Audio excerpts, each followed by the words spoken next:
नमस्कार, उत्तराखंड समाचार में आपका स्वागत है। मैं नूतन वरुण। सबसे पहले मुख्य समाचार। तपोवन में टनल में फंसे लोगों को बचाने के लिए रेस्क्यू जारी, कराई जा रही जियोग्राफिकल मैपिंग, ड्रोन और थर्मल स्कैनिंग का भी लिया जा रहा सहारा।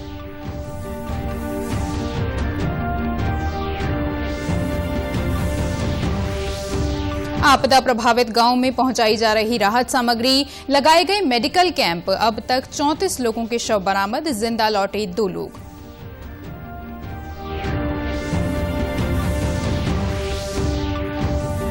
महाकुंभ के लिए एसओपी जारी, आरटीपीसीआर कोरोना नेगेटिव रिपोर्ट जरूरी। मौनी अमावस्या और बसंत पंचमी स्नान के लिए तैयारी पूरी।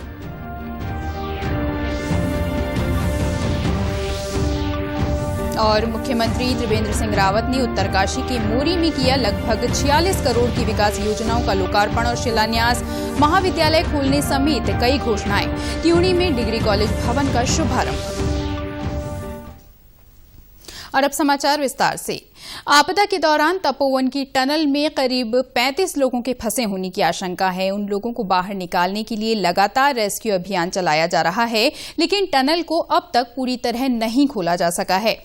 टनल में फंसे लोगों को बचाने के लिए अब दूसरे विकल्प भी तलाशे जा रहे हैं। इसके लिए एक खास तरह के उपकरण का सहारा लिया जा रहा है, जिससे हेलीकॉप्टर के सहारे ये पता लगाने का प्रयास किया जा रहा है कि टनल में कहीं पर हवा मौजूद है या नहीं। इससे ये पता लगाने में मदद मिलेगी कि टनल में फंसे लोग कहां पर हो सकते हैं। इस उपकरण के जरिए ये पता लगाया जा सकता है कि जमीन से 500 मीटर नीचे तक कहां-कहां हवा मौजूद है। साथ ही थर्मल स्कैनिंग तकनीक का भी सहारा लिया जा रहा है। इसके अलावा टनल में ड्रोन की भी मदद ली जा रही है। तपोवन आपदा में लापता चल रहे 2 लोग आज मिले हैं। ये सहारनपुर निवासी राशिद और चमोली जिले के रहने वाले सूरज सिंह हैं। दोनों ही अपने घर सुरक्षित पहुंच गए हैं। कल तक दोनों का नाम लापता लोगों की सूची में था। इनके अलावा आज 2 शव रुद्रप्रयाग और श्रीनगर से बरामद किए गए हैं। अब तक आपदा के बाद से 34 लोगों के शव बरामद हो चुके हैं। 170 लोग अब भी लापता हैं। रैणी तपोवन क्षेत्र में आई भीषण आपदा में लापता लोगों के बारे में जानकारी के लिए जिला आपदा परिचालन केंद्र चमोली के हेल्पलाइन नंबर जारी किए गए हैं।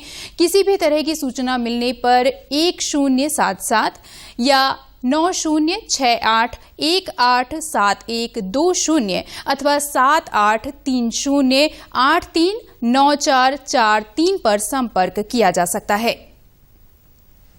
आपदा के बाद से अलग थलग पड़े रैणी गांव तक आवश्यक सामान की आपूर्ति के लिए एसडीआरएफ टीम ने जिप लाइन बांध दी है, जिसकी सहायता से सामान को आसानी से आर पार भेजा जा रहा है। पुल टूट जाने से जोशीमठ ब्लॉक के सीमांत क्षेत्र के 13 गांवों का सड़क से संपर्क टूट गया था, जिनमें सीमांत क्षेत्र के रैणीपल्ली, पैंग, लाता, सुराईथोटा, सुकी भलगांव, तोलमा, फगरासू, लोंगसेगड़ी, गहर, भंग्यूल, जुवागवाड़ और जुगजू गांव शामिल हैं। इन सभी गांवों में लगातार राहत सामग्री पहुंचाई जा रही है। जिन गांवों का सड़क से संपर्क कटा हुआ है, उन गांवों में मेडिकल कैंप लगाए जा रहे हैं, जहां डॉक्टरों की टीम तैनात की गई है। यहाँ पे हमें मेडिकल कैंप के लिए भेजा है। हमारी 2 टीमें आई हैं यहाँ पे।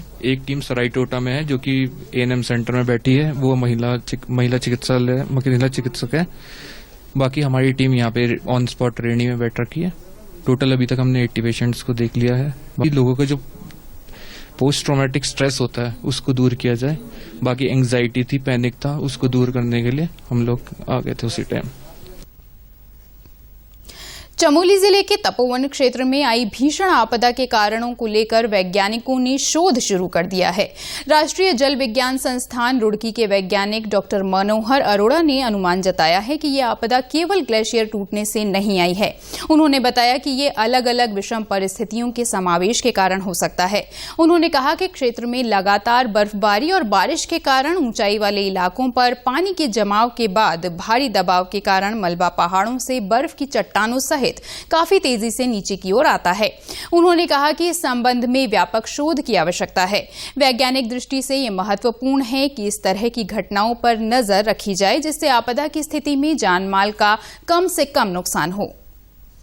आमतौर पे जब भी क्लाइमेट और मॉर्फोलॉजी, हिमालय की मॉर्फोलॉजी का इंटरेक्शन होता है, ये बहुत कॉम्प्लेक्स इशू हो जाता है। ये हमने देखा था सतलज के टाइम में जो फ्लड आया था, परेचू लेक जो बस्ट हुई थी, तो हमने उसको एनालाइज किया था। तो हमने कहा था कि ये जो इवेंट है ये अकर हुआ था एलएलऑफ के कारण। एलएलऑफ होता है लैंडस्लाइड लेक आउटबर्स्ट फ्लड। उसके कारण जब भी लैंडस्लाइड होगी और वो वाटर के पाथ को रोकेगी, साथ के साथ दूसरे इवेंट भी जब उसके साथ कपल हो जाते हैं तो ये डिवास्टेशन ज्यादा करता है और उसके साथ साथ मड और डेब्रिस फ्लो काफी होता है। मुख्यमंत्री त्रिवेंद्र सिंह रावत ने आज उत्तरकाशी के पुरोला विधानसभा क्षेत्र की सीमांत तहसील मोरी में 28 करोड़ 92 लाख रुपए की विभिन्न योजनाओं का लोकार्पण किया। साथ ही 17 करोड़ 45 लाख 47 हजार के विकास कार्यों का शिलान्यास भी किया। इस मौके पर उन्होंने मोरी में राजकीय महाविद्यालय खोलने समेत कई घोषणाएं की। मुख्यमंत्री त्रिवेंद्र सिंह रावत ने एसडीएम को आगामी शिक्षण सत्र के लिए महाविद्यालय भवन तलाशने के निर्देश दिए। मुख्यमंत्री ने कहा कि उत्तरकाशी जिला सीमांत जरूर है, लेकिन यहां के लोगों में आगे बढ़ने का जज्बा है। उन्होंने कहा कि मुख्यमंत्री स्वरोजगार योजना का लाभ उठाने में उत्तरकाशी नंबर 1 पर रहा है। मनरेगा के तहत भी सबसे अच्छा काम उत्तरकाशी जिले में हुआ है। इस मौके पर मुख्यमंत्री त्रिवेंद्र सिंह रावत ने मोरी नेटवाड़ सांकरी मार्ग के डामरीकरण और बुराड़ी पैसल मोटर मार्ग की भी घोषणा की। वहीं मुख्यमंत्री ने देहरादून की त्यूणी तहसील में नवनिर्मित महाविद्यालय भवन और राष्ट्रीय उच्चतर शिक्षा अभियान रूसा परियोजना के तहत कंप्यूटर प्रयोगशाला का भी लोकार्पण किया। त्यूणी महाविद्यालय का नाम पंडित शिवराम के नाम पर रखा गया है। उन्होंने जौनसार बावर क्षेत्र की लाइफलाइन कहे जाने वाले मीनस अटाल मोटर मार्ग समेत तमाम सड़कों के डामरीकरण और अन्य विकास योजनाओं की घोषणा भी की।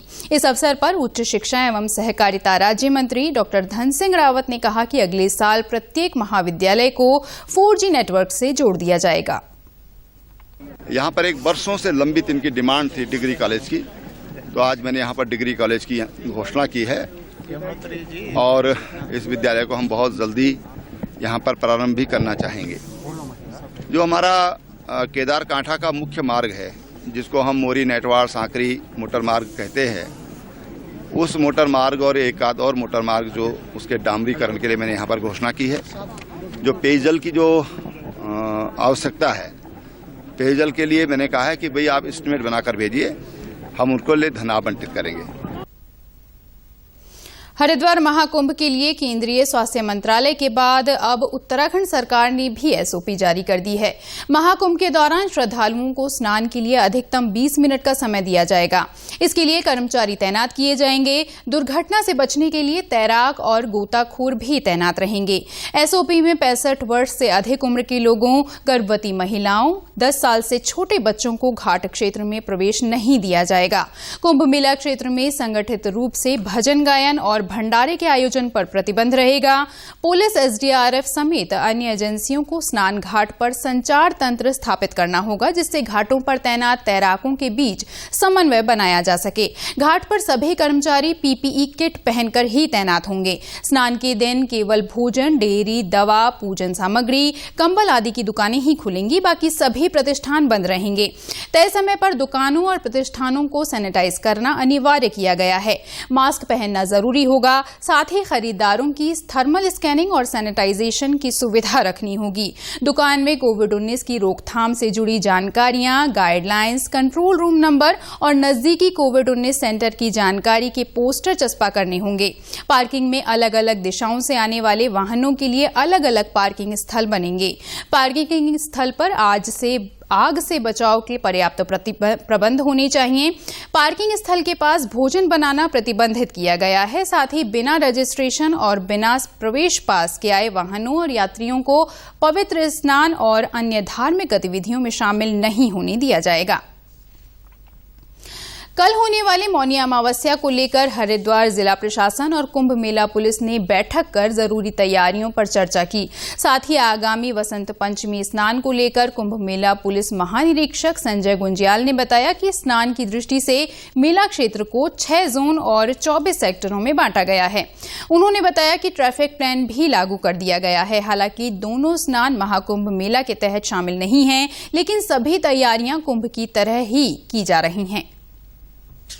स्नान एक स्नान पर्व है और हरिद्वार के लिहाज से काफ़ी महत्वपूर्ण भी है, तो इसमें हम लोग लाखों की संख्या में लोग आएंगे, तो इस वजह से पुलिस व्यवस्था के संबंध में ये ब्रीफिंग की गई है। और इसी में अभी जनपद प्रशासन के द्वारा जो NGOs को और जो स्वयंसेवी संस्था जो कि इसमें अलग अलग तरीके से अपना सहभागिता दिखाएंगे, तो उनके संबंध में भी ये ब्रीफिंग रखी गई है। देखिए 6 मेजर जोन में रखा गया है और हमारे जो टोटल 24 सेक्टर्स है, उस 24 सेक्टर्स में इस तरह से डिवाइड किया गया है कि ये कुंभ मेले के दौरान जो व्यवस्थाएं भविष्य में रहेंगी उसके लिहाज से एक ट्रायल रन भी रहेगा।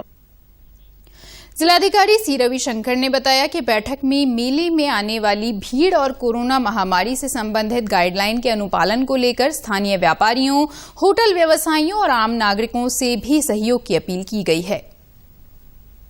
फरवरी 11 को जो है मौनी अमावस्या है, उसके बाद 16 को जो है बसंत पंचमी है। दोनों दिन जो है एक स्नान पर्व है, तो उसमें काफ़ी लोगों का यहाँ आने का संभावना है।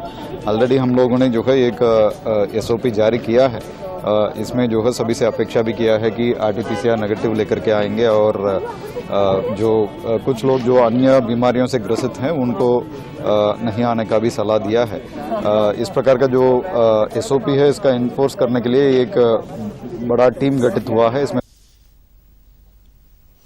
वन मंत्री डॉक्टर हरक सिंह रावत की अध्यक्षता में विभागीय अधिकारियों की बैठक हुई। बैठक के बाद वन मंत्री ने बताया कि वनाग्नि को रोकने के लिए अब साल भर फायर सीजन चलाया जाएगा। संरक्षित वन क्षेत्र में वनाग्नि की रोकथाम के लिए 9 करोड़ 64 लाख रुपए का बजट रखने का फैसला लिया गया है। उन्होंने बताया कि बैठक में जायका और कैंपा आदि योजनाओं को लेकर भी चर्चा हुई। कैंपा में प्रदेश सरकार की ओर से करीब 526 करोड़ रुपए के प्रस्ताव तैयार किए गए हैं। इनमें से अधिकतर प्रस्तावों को मंजूरी मिल चुकी है। प्लांटेशन और केंद्रीय योजनाओं के लक्ष्यों को भी लगभग हासिल कर लिया गया है। जो हमारा लक्ष्य था 90% हमने अचीव किया है इस वित्तीय वर्ष में। और जो हमारी वित्तीय स्थिति भी है, अगर आप केंद्र पोषित योजना, कैंपा, राज्य सेक्टर की जो फायर और सिविल स्वयं और पंचायत वनों को अगर आप देखेंगे तो 77 लगभग हम 78% धनराशि इस समय इस वित्तीय वर्ष की हम लोगों ने खर्च कर ली है। कोरोना वैक्सीनेशन का काम तेजी से चल रहा है। स्वास्थ्य कर्मियों के बाद अब फ्रंट लाइन वर्कर्स को वैक्सीन लगाई जा रही है। प्रदेश में आज 5124 लोगों का वैक्सीनेशन किया गया। स्वास्थ्य विभाग के अनुसार प्रदेश के 117 केंद्रों में वैक्सीनेशन का काम किया गया। अब तक 90,283 लोगों का टीकाकरण किया जा चुका है। वहीं आज प्रदेश में कोरोना के 35 नए मामले सामने आए। अब एक्टिव केस की संख्या 707 हो गई है। आज कोरोना से एक व्यक्ति की मृत्यु हो गई है। वहीं कोटद्वार में 2 जगहों पर स्वास्थ्य कर्मियों ने पुलिस के जवानों, नगर निगम कर्मचारियों और राजस्व विभाग के कर्मचारियों को कोरोना टीके लगाए। Medical officer doctor Sarang Rakesh ने बताया कि टीका लगने से पहले संबंधित व्यक्ति का वेरिफिकेशन किया जाता है और टीकाकरण के बाद आधे घंटे तक व्यक्ति को ऑब्जर्वेशन रूम में बिठाया जा रहा है। इसमें हम फ्रंटलाइन वर्कर जो कि हमारे पुलिस वाले हो गए, नगर निगम के कर्मचारी हो गए तथा रेवेन्यू के कर्मचारी हो गए और तहसील के कर्मचारी हो गए, उनको हम इंक्लूड कर रहे हैं। इसमें प्रक्रिया इस प्रकार है कि आपका जहां पे आदमी एंट्री करेगा, पहले तो उसका वहां पे वेरिफिकेशन होगा कि उसका लिस्ट में नाम है या नहीं है। अगर फिर भी वह बोलता है कि वो फ्रंटलाइन वर्कर में है, तो हम उसका रजिस्ट्रेशन करके कोविन ऐप में उसका चेक करा रहे हैं नाम। उसके बाद यहाँ पे वैक्सीनेशन हो रहा है। कोटद्वार थाना प्रभारी नरेंद्र सिंह बिष्ट ने बताया कि थाने में सभी पुलिस कर्मियों को कोरोना वैक्सीन लगाई गई है। उन्होंने कहा कि अब तक किसी को भी कोई दिक्कत महसूस नहीं हुई है। जिन कर्मियों का टीकाकरण अब तक नहीं हो पाया है, उनका टीकाकरण दूसरे चरण में किया जाएगा।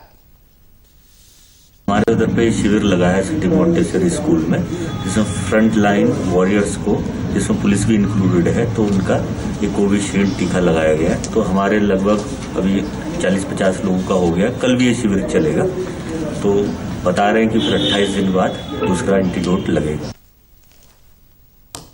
उत्तराखंड के समाचारों में बस इतना ही। चलते चलते मुख्य समाचार एक बार फिर।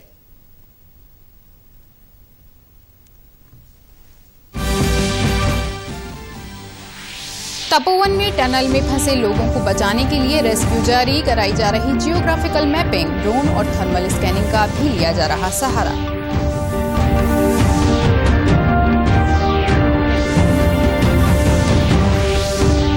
आपदा प्रभावित गांव में पहुंचाई जा रही राहत सामग्री, लगाए गए मेडिकल कैंप। अब तक 34 लोगों की शव बरामद, जिंदा लौटे 2 लोग।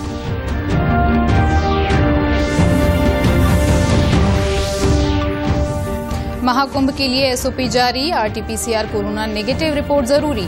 मौनी अमावस्या और बसंत पंचमी स्नान के लिए तैयारी पूरी।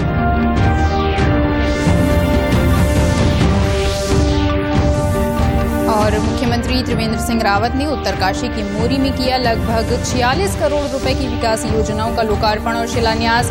महाविद्यालय खोलने समेत कई घोषणाएं। त्यूणी में डिग्री कॉलेज भवन का शुभारंभ।